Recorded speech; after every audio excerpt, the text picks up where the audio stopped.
കുളിച്ചു കയറണമെന്നാണ് ചൊല്ല്. ഇറങ്ങി തിരിച്ച സ്ഥിതിക്ക് ഇനിയൊന്നും ആലോചിച്ചിട്ട് കാര്യമില്ല. രാവണി ചേട്ടൻ ഇതാണ് പണിയെന്ന് നാട്ടിൽ ആർക്കും അറിയില്ല. അതാണ് മിടുക്ക്. നാളെ നീ എവിടെ ആരായിരുന്നെന്ന് നാട്ടുകാരറിയില്ല. അതുകൊണ്ട് തെറ്റില്ലാതാവുമോ? പണ്ട് ഞാനും നിന്നെപ്പോലെ ഇതൊക്കെ ആലോചിച്ചവളാണ്. ഒരു വേശ്യയുടെ ജീവിതം ഒരിക്കലും ആനന്ദകരമായ ഒന്നല്ല. മറ്റുള്ളവരുടെ വെറുപ്പും പുച്ഛവും സാരമില്ല. പക്ഷേ നമ്മുടെ ഇടപാടുകാർ കാണിക്കുന്ന ക്രൂരത തന്നെ ചിലപ്പോൾ ദുസ്സഹമാണ്. ഇത് നോക്കൂ. ഇവിടെ വരുന്നതിന് മുൻപ് ഞാൻ നിന്ന വീട്ടിലെ പതിവുകാരൻ നിന്നുള്ള അനുഭവമാണിത്. പച്ച മാംസത്തിൽ തീ വെച്ച് പൊള്ളിക്കുക, അയാൾക്കത് വലിയ രസമായിരുന്നു. എന്നാൽ ഒരു കാര്യം ഞാൻ പറയാം, ഇവിടെ അങ്ങനെയൊന്നും നടപ്പില്ല. എല്ലാത്തിനും ഒരു ചിട്ടയും ക്രമവും ഉണ്ട്. മര്യാദ കെട്ട ഇടപാടുകാരുടെ അടുത്തേക്ക് രാമണിച്ചേട്ടനും ഭാര്യയും നമ്മളെ അയക്കില്ല. അവർക്കത് വലിയ നിർബന്ധമാണ്. ഇവിടെ വരാറുള്ളവർ വലിയ വലിയ ആൾക്കാരും ഉന്നത സ്ഥാനങ്ങളിൽ ഇരിക്കുന്നവരുമാണ്. ആ പരിചയവും ബന്ധങ്ങളും വെച്ച് പലതും നേടിയവരും നല്ല നിലയിലെത്തി ഈ ജീവിതത്തിൽ നിന്ന് തിരിച്ചു പോയവരും ധാരാളമുണ്ട്. ഞാൻ നശിച്ചു, തീർച്ച. പക്ഷേ അതുകൊണ്ട് എന്റെ കുടുംബം മുഴുവൻ രക്ഷപ്പെട്ടു. അവരെല്ലാം ഇന്ന് വളരെ സംതൃപ്തരാണ്. ഞാനിന്ന് വീട്ടിലോട്ട് ചെല്ലുമ്പോൾ ഒരു രാജകുമാരിയെ പോലെയാണ് അവരെന്നെ സ്വീകരിക്കുന്നത്. അവരുടെ സന്തോഷം കാണുമ്പോൾ ഞാൻ എന്റെ ദുഃഖങ്ങളെല്ലാം മറക്കുന്നു. എനിക്കൊന്നും വേണ്ട, റേഷൻ കടയിലെ കാശും എടുത്താൽ മതി. അപ്പൊ പിന്നെ അരിയുടെ കഞ്ഞി കുടിക്കാമല്ലോ.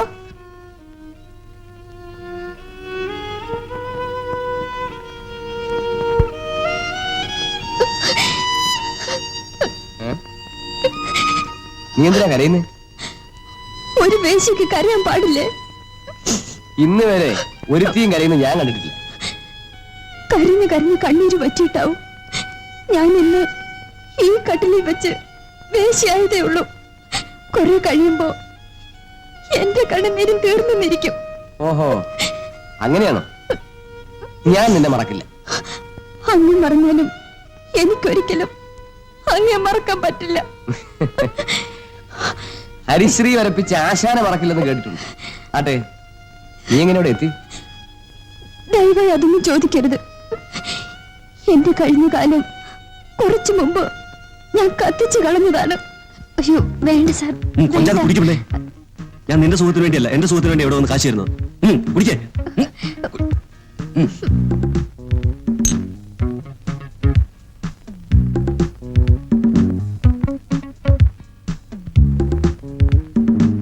നിനക്ക് അവിടെ ഏത് ഓഫീസിലെ ജോലിയെന്ന് ഇവിടെ പലരും ചോദിക്കുന്നുണ്ട്.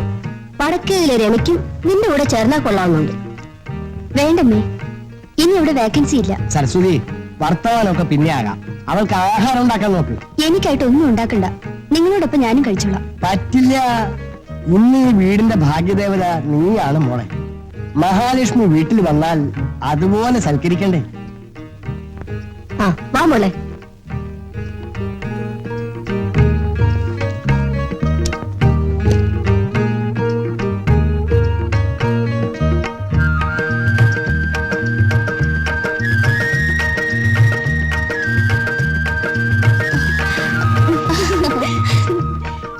എന്റെ ചേച്ചി,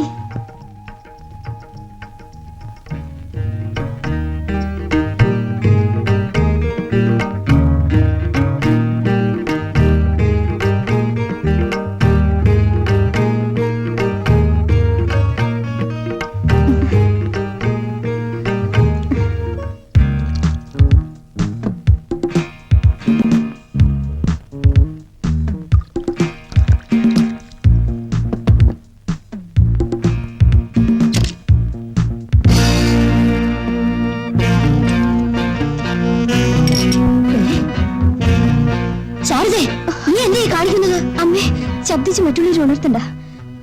മദ്യം കഴിക്കാതെ എനിക്ക് പുറങ്ങാൻ പറ്റത്തില്ല അമ്മേ.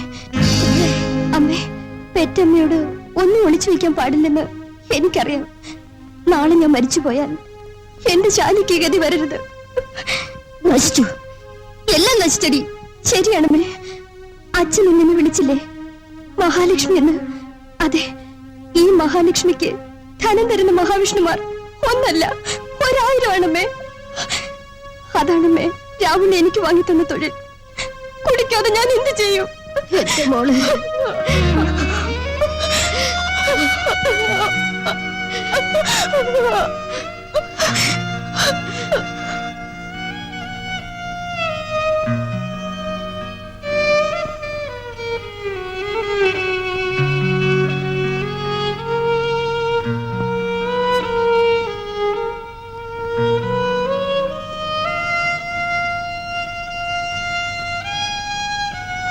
ഞങ്ങൾ വന്നത് ശാരദ അറിഞ്ഞതേയില്ല.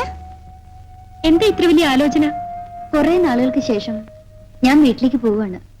പോവാതിരിക്കാൻ പറ്റില്ല. അനിയത്തിയുടെ കല്യാണമാണ്. പോണം, തീർച്ചയായും പോണം.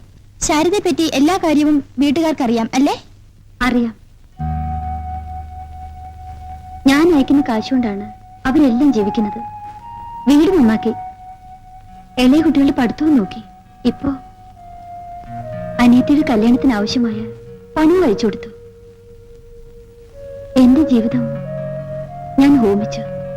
പക്ഷേ അതുകൊണ്ട് മറ്റു കുറെ ജീവിതങ്ങൾ ഞാൻ രക്ഷിച്ചു.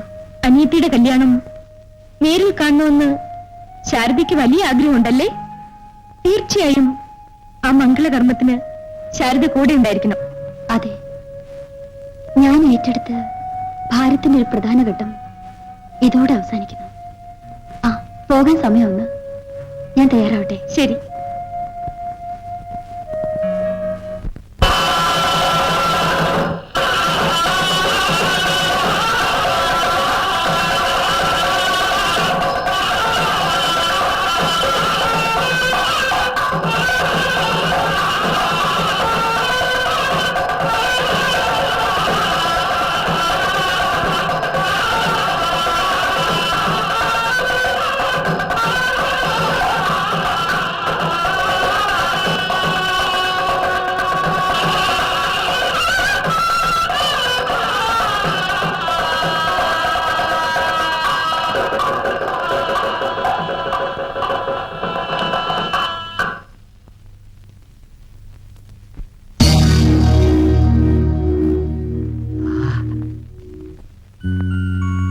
ഒന്നും ഞാൻ ഒളിക്കില്ല. എനിക്ക് പറയാനുള്ളത് കേട്ടിട്ട് എന്നിൽ നിന്നും ഓടി അകലുകയാണെങ്കിൽ പോലും സത്യമെല്ലാം പറഞ്ഞതിൽ ഞാൻ ദുഃഖിക്കില്ല. രാധേ, ശാരദ വന്നോ? എവിടെ? ശാരദ മരിച്ചു. മരിച്ചോ? ആത്മഹത്യ ചെയ്തു. എന്റെ ഈശ്വരാ. ശാരദ കല്യാണത്തിന് ചെന്നത് വീട്ടുകാർക്ക് ആർക്കും ഇഷ്ടപ്പെട്ടില്ല. ഇഷ്ടപ്പെട്ടില്ലേ? അതെ, ഇഷ്ടപ്പെട്ടില്ല. ശാരദ ഒരു വേശ്യയല്ലേ? അവളുടെ കാശ് മാത്രം കൊള്ളാം. അവൾ കൊള്ളരാത്തവളായിപ്പോയി. കല്യാണ പെണ്ണിനെ കാണാൻ പോലും അവർ സമ്മതിച്ചില്ല. അവിടെ നിൽക്കാൻ പോലും സമ്മതിച്ചില്ല. അപ്പോ തന്നെ ആ വീട്ടിൽ നിന്ന് ഇറക്കി. അവളെ ആരെങ്കിലും കാണുമോ എന്നായിരുന്നു അവരുടെ ഭയം. പെറ്റ അമ്മയും സ്വന്തം അച്ഛനും അവളെ ഇറക്കി വിട്ടുന്നോ? അതെ, അവർ ഇറക്കി വിട്ടു. അതെല്ലാം കാണിച്ച് ഒരു കത്തെഴുതി വെച്ചിട്ടാണ് അവൾ ആത്മഹത്യ ചെയ്തത്. അതിൽ നമ്മെപ്പോലെ നശിച്ചവർക്കായി ഒരു ഉപദേശവും കൂടിയുണ്ട്. എന്താ അത്? ആരെന്ത് പറഞ്ഞാലും നമ്മളെ വീണ്ടും മാന്യതയോടെ മറ്റുള്ളവർ അംഗീകരിക്കുമെന്ന് വിശ്വസിക്കരുതെന്ന്. തൽക്കാല വികാരത്തിന് സ്നേഹം ഭാവിക്കുന്നവർ പോലും കുറെ കഴിയുമ്പോൾ തള്ളിപ്പറയുമെന്ന്. മറ്റുള്ളവർ പുച്ഛിക്കുന്നത് കാണുമ്പോൾ എത്ര സ്നേഹം ഉള്ളിലുണ്ടെങ്കിലും വേണ്ടപ്പെട്ടവർ നമ്മിൽ നിന്ന് അകന്നു പോകുമെന്ന്.